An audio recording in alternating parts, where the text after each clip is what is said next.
이 대림절 혹은 대강절이라고 하는 절기는 크리스마스 전 4주간을 말합니다. 그래서 앞으로 크리스마스까지 주일이 오늘부터 4주일이 있습니다. 그리고 크리스마스를 맞이하는데 이 대림절은요, 교회 절기의 시작입니다. 여러분, 집의 달력을 보면 1월 1일부터 시작되는데요. 우리 교회력은 대림절부터 시작이 됩니다. 이 달력은 태양을 중심으로 만들어진 것이고 교회력은 예수 그리스도의 생애를 중심으로 만들어진 것입니다. 그래서 예수님이 이 땅에 오심을 기다리고 준비하는 이 대림절부터 교회 절기가 시작돼서 성탄절, 주현절, 사순절, 부활절, 성령 강림절 이렇게 절기가 이어지는 겁니다. 그래서 제가 잔소리 같지만 대림절기에서 여러분 신앙생활을 새롭게 해야 합니다. 설명절을 맞이하면 새로워지듯이 영적으로는 이 대림절을 기해서 우리가 새로워져야 돼요. 대림절은 3가지의 중요한 의미가 있습니다. 첫째는 이 땅에 2000년 전에 태어나신 예수님의 탄생, 예수님의 성육신을 우리가 기념하는, 기억하는 그러한 절기의 의미가 있습니다. 여러분도 매년 여러분의 생일을 기념하지요? 어려서부터 죽는 날까지 생일을 챙깁니다. 우리는 예수님의, 우리의 구세주이신 예수님의 탄생한 날을, 역사적인 날을 기억하고 기념하는 것입니다. 두 번째는 우리에게 오셔서 우리와 함께 하시는 예수님의 생활을 본받는, 실천하는 생활의 변화를 가져오는 절기입니다. 이 땅에 오셔서 우리와 함께 하시고 우리에게 모든 신앙과 삶의 본을 보여주신 예수님을 배우는 절기입니다. 그리고 세 번째는 이제 장차 오실 메시아, 내가 다시 오리라고 약속하신 그 메시아 되시는 예수 그리스도를 맞을 준비를 하고 새롭게 되는 그러한 절기예요. 그래서 이 대림절을 맞이해서 여러분들 잃어버렸던 첫사랑도 회복하고 잃어버린 초심도 찾고 영적으로 새로워져야 합니다. 그래서 오늘 우리가 광고한 것처럼 내일 저녁부터 영석 각성과 또 무장을 위한 부흥성에는 의미가 있어요. 뭔가 좀 우리가 새로워져야 돼요. 이대로는 안 된다는 마음을 가져야 돼요. 금년 대림절을 맞이하면서 세례 요한의 메시지와 삶을 통하여 우리가 은혜 받기를 원하는데, 이 세례 요한은 신약 시대에 나타난 선지자입니다. 구약의 마지막 선지자가 말라기라는 선지자예요. 그런데 말라기가 선지자의 생애를 마치고 세례 요한까지 기간이 400년의 기간이 있었습니다.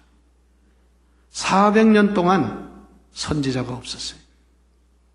400년 동안 이스라엘 민족의 영적 암흑기였다고 말할 수 있습니다. 선지자가 없다는 것은 하나님의 메시지가 전달이 안 됐다는 의미입니다. 그리고 나타난 선지자가 세례 요한입니다. 세례 요한이 왔을 때 너는 누구냐? 네가 메시아냐? 네가 엘리야냐? 세례 요한에 대해서 의아하게 생각하면서 그 당시 유대 종교인들, 지도자들이 세례 요한을 공격했습니다. 그때 세례요한은 나는 메시아도 아니고 나는 엘리야도 아니고 나는 내 뒤에 오실 메시아, 주의 길을 예비하러 온 사람이다. 그게 세례요한의 자기의 사명을 말씀한 내용이고, 오늘 마태복음 3장 그리고 또 사복음서에 다 나오는데 마가복음 1장, 누가복음 3장, 요한복음 1장에 세례요한이 다 등장합니다. 그런데 거기마다 세례요한은 나는 내 뒤에 오실 그리스도를 길을 예비하러 온 사람이다. 그러면서 말씀을 전하고 그리고 자기의 사명을 감당했어요. 세례요한이 와서 제일 먼저 외친 말이 뭐냐? 따라서 해봅시다. 회개하라. 천국이 가까웠느니라. 이 말씀. 여러분, 대림절은 회개하는 절기인 줄 믿으시기를 바랍니다.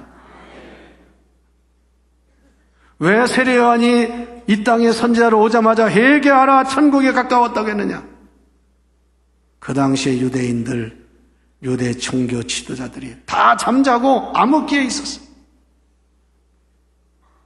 그리고 다만 선민이라는 그 의식 가지고 우리는 괜찮다고 하는 잘못된 그런 신앙에 빠져 있었어요.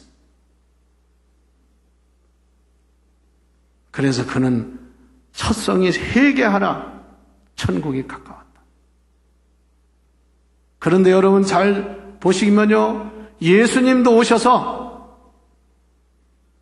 먼저 공생애를 시작하기 전에 40일 동안 광야에서 금식 기도를 하신 다음에 갈릴리에 오셔서 복음을 외치시는데 첫 마디가 뭐냐?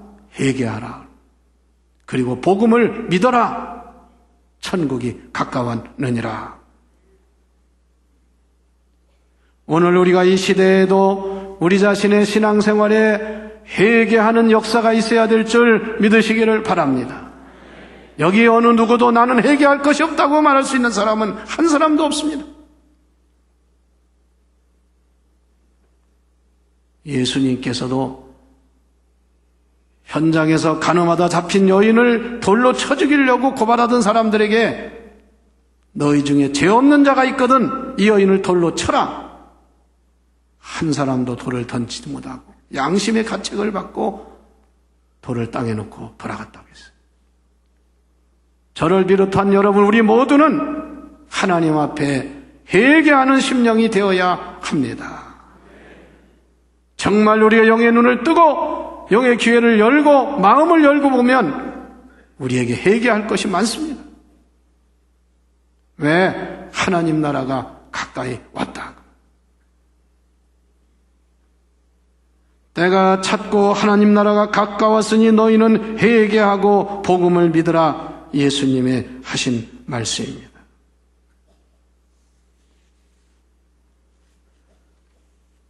회개라는 말의 원어인 헬라어는 메타노이아라는 말입니다. 원래 메타노이아라는 말은 마음을 바꾼다, 잘못을 후회한다, 그런 뜻이 있는데요. 이 말이 신약 성경의 복음의 말씀으로 헤쳐지면서 히브리어의 회개하라는 말, 슈브라는 말에서 영향을 받아서 그 뜻은 돌이킨다, 돌아선다. 그냥 느끼고 그렇다, 잘못 이런 게 아닙니다. 그 자리에서 돌이키는 거예요. 돌아서는 거예요. 주님을 등지고 살던 사람이 주를 향해 사는 것입니다. 세상 좋다고 세상을 향해 가던 사람이 돌아서서 주님을 향해 가는 것을 말하는 거예요. 각종 우상 숭배, 타락한 세속화된 삶에서 돌아서야 되는 것입니다.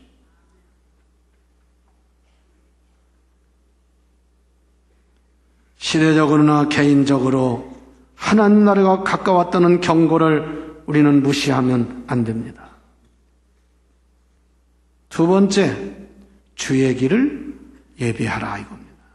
다 같이 주의 길을 예비하라. 그냥 회개하고 그걸로 아닙니다. 주의 길을 예비하는 자가 되어야 한다. 그 말씀이에요. 3절에 광야에 애치는 자의 소리가 있으리되 너희는 주의 길을 준비하라. 그가 오실 길을 곧게 하라. 그 말씀. 주님이 오시는 길을 곧게 만들라. 그 말이에요. 잘 들으세요. 주의 길을 곧게 하라는 게 뭡니까? 첩경을 곧게 하라는 게 뭐냐 그 말씀이에요. 우리가 주님 맞이할 준비를 해야 된다 그겁니다. 여러분, 가정에도 손님이 온다고 하면 사람들이 준비를 합니다. 귀한 손님이 온다고 하면 제가 우리 교인들 신방을 한다고 연락을 하면 뭐 준비를 하고 깨끗이 하고 그리고 준비를 잘해요. 또 먹을 것도 준비하고. 나라에서도 국빈이 온다면 국빈 대우를 하는 사람들은 준비가 대단합니다. 미국 대통령이 온다고 하면요 1년 전부터 파견이 돼가지고 와서 준비를 합니다. 그렇게 엄청나요. 우리는 만왕의 왕이 되시는 우리의 구세주가 되시는 예수님이 오시는 이 시대에 길을 준비하는 성도가 되어야 합니다. 그런 거 없이 그냥 세상 사람들 연말이라고 엄벙덤벙 그냥 보내고 그냥 지내고 그렇게 하면 길을 예비하는 사람이 아니에요. 그래서 이 똑같은 말씀이요 누가복음 3장에 나오는데 이거 잘 들으세요. 세례 요한이 전파하니 선지자 이사야의 책에 쓴 바 광야에 애치는 자의 소리가 있어 이르되 너희는 주의 길을 준비하라. 그의 오실 길을 곧게 하라. 이 말씀 중요합니다. 주님의 오실 길을 곧게 하라. 평탄케 하라. 그러면서 모든 골짜기가 메워지고 산과 작은 산이 낮아지고 굽은 것이 곧아지고 험한 길이 평탄하여질 것이요.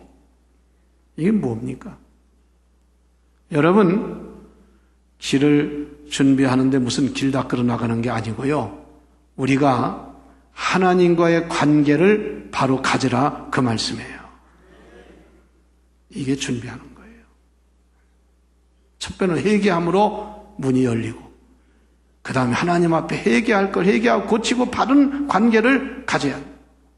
이게 길을 준비하는 거예요.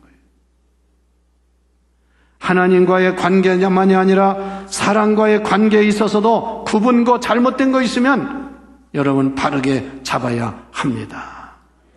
심지어는 우리 가정 안에서도 굽어져 가지고 하나가 안 되고 불평하고 싸우고 나누어지고 이런 일이 얼마나 많으냐고 말씀. 그러면서 성탄절 아무리 맞이한다고 하나님 기뻐하지 않잖아요. 여러분 이번 성탄절에는 굽은 길을 바르게 하는 기회가 되시기를 바랍니다. 예수님 뭐라고 그랬어요? 베드로에게 신앙 고백할 때 천국 열쇠를 준다고 하면서 내가 땅에서 매면 하늘에서도 매일 것이요 땅에서 풀면 하늘에서도 풀릴 것이다. 그리고 더 예수님은 리얼한 말씀을 했어요.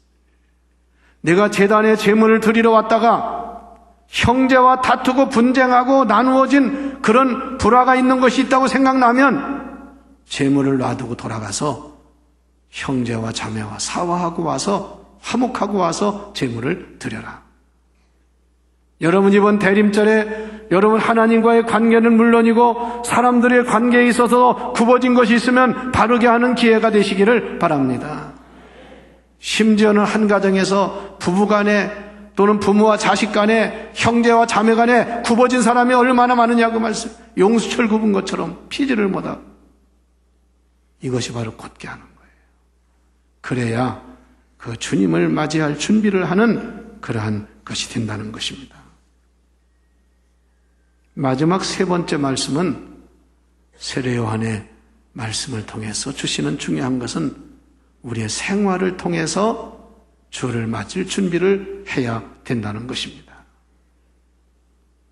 오늘 4절에 보면 세례 요한은 낙타 털을 옷을 입고 허리에 가죽띠를 띠고 음식은 메뚜기와 석청이었더라. 여러분 이거 잘 들으세요. 이게 뭐냐면요, 세례 요한의 의식주를 의식주. 우리는 대림절을 맞이하면서 좀 더 그리스도인다운 의식주를 잘 갖추어야 합니다. 세례 요한의 삶은 광야였습니다. 그렇다고 여러분 광야로 나가라는 거 아닙니다. 이 말의 의미는 우리의 삶이 너무 안일하고 편안하고 게으르고 나태한 이런 삶에서 광야 생활처럼 새로워져야 된다고 해요. 광야는 절대로 여러분 그렇게 게으름 피고 낮잠이나 자고 그냥 광야는 그렇게 사는 데가 아니에요. 광야는 긴장하고 부지런해야 되고 열심히 해야 되는 사는 광야예요.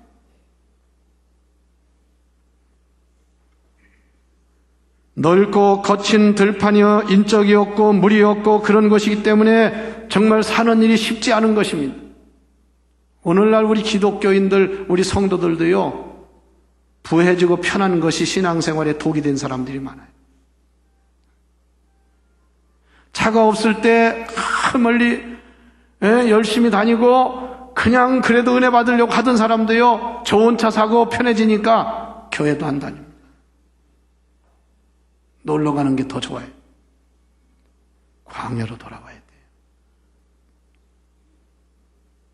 믿음의 조상 아브라함이 가나안 땅에 들어간 곳은 광야였습니다.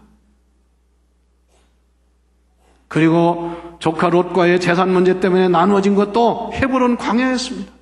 물이 없는 광야였어요. 그러나 거기서 아브라함은 축복을 받았어요. 모세가 헤롯 궁전에서 최고의 부귀영화를 누리는 위치에 있었지만 하나님은 그걸 다 박차버리고 광야로 내쫓았습니다. 그래서 미디안 광야에 가서 40년 동안 광야 생활을 하면서 모세의 바른 길을 걷게 되었어요. 선민 이스라엘 백성들 영적인 훈련을 받은 것이 광야였습니다. 엘리야가 영적 무장과 체험을 한 것도 호렙산 광야였습니다. 그래서 구약 성경에 보면 광야 이름이 많이 나와요. 신광야, 바른 광야, 수르 광야, 베다인 광야, 가네스 광야, 마온 광야, 에돔과 모압 광야. 예수님도 광야에 나가 40일 금식 기도하셨어요. 사도 바울도 회심하고 아라비아 광야에 가서 기도하는 가운데 은혜를 받았어요. 여러분, 대한민국 교회가 최고로 부흥한 때가 언제입니까? 많은 성도들이 오늘날 광야와 같은 기도원으로 기도하러 갈 때입니다. 은혜 받으러 갈 때 이렇게 해서는 안 되겠다. 그 은혜 받고 새로워지고 변화되고 능력받고 회심하고 이러면서 한국교회에 새 역사가 일어난 거예요. 그러나 오늘날은 기도원은커녕 교회에서 부흥회라도 안 나옵니다. 타락한 우리의 현실입니다. 우리 교회 성도들은 정신 차리고 정말 광야에 지쳤던 세례요한과 같이 영적인 광야 생활에 힘쓰는 저나 여러분 되기를 축원합니다. 그 다음에 의식주 중에 먹는 거와 의복이 검소했습니다. 전략했습니다. 약대에 털옷을 입고 허리에 가죽들을 띄었다. 이건 그 당시에 아주 서민, 천민들이 입고 다니는 그런 옷의 모습이었습니다. 여러분 교회 올 때 너무 사치하지 마세요. 여기 사치하는 사람 없지만 하나님 좋아하지 않아요. 우리 예수 믿는 사람들은 검소해야 될 줄 믿습니다. 이게 세례 요한의 모습이었어요. 음식도 그래요. 절제하는 생활을 했습니다. 음식은 뭐냐? 메뚜기와 석청을 먹었더라. 이건 산에서 나는 거, 메뚜기는 식용 메뚜기인데 그거는 정말 없는 서민들이 광야에서 먹던 음식입니다. 그걸 먹고 석청은 뭐냐? 그 돌로 된 그 꿀입니다. 그래서 아주 깊은 산에 광야에 벌들이 그 바위에다가 아주 높은 바위에다가 꿀을 저장하면 그것이 나중에는 딱딱한 그 석청이에요, 석청. 그래서 석청을 제가 가지고 왔는데요. 이게 석청입니다. 여러분 볼 때 바위 덩어리잖아요. 이게 지난주에 저 히말라야산 그 부근에서 선교사로 있는 어느 선교사님이 이게 석청이라고 저한테 가지고 왔어요. 이게 뭐냐면요. 한 3,000m 큰 높은 히말라야산 그 산 계곡의 바위에서 이게 따온 꿀이랍니다. 벌들이 갖다 꿀을 저장한 것이 나중에 바위 속에서 이렇게 화석이 되듯이 이렇게 됐어요. 이거 못 깹니다. 망치로 때려야 깨져요. 그런데 이건 여기 지금 제가 서 있지만 향기가 얼마나 좋은지 몰라요. 그래서 그런 산 속에서 그런 걸 따먹으면서 생활했다는 거예요. 지금은요, 이게 엄청나게 비싸가지고 중국에 돈 많은 사람, 일본에 돈 많은 사람 이거 사러 온다는 거예요. 그러나 이걸 따는 사람들은 이건 그전에 생계 유지를 위해서 땄는데 지금은 이것만 발견하면 큰 돈을 번다는 거예요. 세례요한은 그런 생활을 했다고 말씀입니다. 여러분, 이 대림절을 맞이해서 우리 의식주도 좀 검소해지는 기회가 되기를 바랍니다. 그래서 할 수만 있으면 남을 도울 수 있어야 돼요. 마지막으로 회개에 합당한 열매를 맺으라. 대림절 우리도 영적으로 성령 충만을 받아 열매를 맺고 사랑의 실천을 통해서 이웃사랑의 열매를 맺어야 될 줄 믿습니다. 이미 도끼가 뿌리에 놓였으니 좋은 열매를 맺지 아니하는 나무마다 찍혀 불에 던져지리라. 추수하는 농부와 같이 알곡은 모아 곡간에 들이고 쭉정이는 꺼지지 않는 불에 태우리라. 이렇게만. 그래서 사도 바울이요, 이 세례 요한이요, 회개에 합당한 열매를 맺으라고 하니까 거기 모였던 사람들이 뭐라고 했냐면요, 이렇게 물었어요. 무리가 물어 이르되 그러면 우리가 무엇을 하면 열매를 맺는 겁니까? 여러분 잘 들으세요. 누가복음 3장 이렇게 말씀했습니다. 대답하여 이르되 옷 2벌이 있는 자는 옷 없는 자에게 나눠줄 것이요 먹을 것이 있는 자도 그렇게 할 것이니라. 나누라고 말했다. 제가 테레에 보니까요, 우리 말 중에 가장 좋은 말이 나눔이라는 말이에요. 나눔. 또 세리들도 세례를 받고자 하여 와서 이르되 선생이여 우리가 무엇을 하여야 하리까? 이르되 부과된 것 외에는 거두지 말라. 그렇게 말. 바르게 하라고 말해. 그 다음에 또 군인들도 와서 물었어요. 우리가 어떻게 해야 회개 열매를 맺는 것입니까? 너희들은 사람에게서 강탈하지 말며 거짓으로 고발하지 말고 받는 급료를 족한 줄로 알지니라. 할렐루야. 족한 줄로 알지니라. 우리 자족하는 생활, 아무쪼록 이 대림절에 이런 생활을 통해 주님 맞이할 준비를 하고 금년 대림절 성탄절에 가장 의미 있는 축복받는 우리 모두가 되기를 주의 이름으로 축원합니다.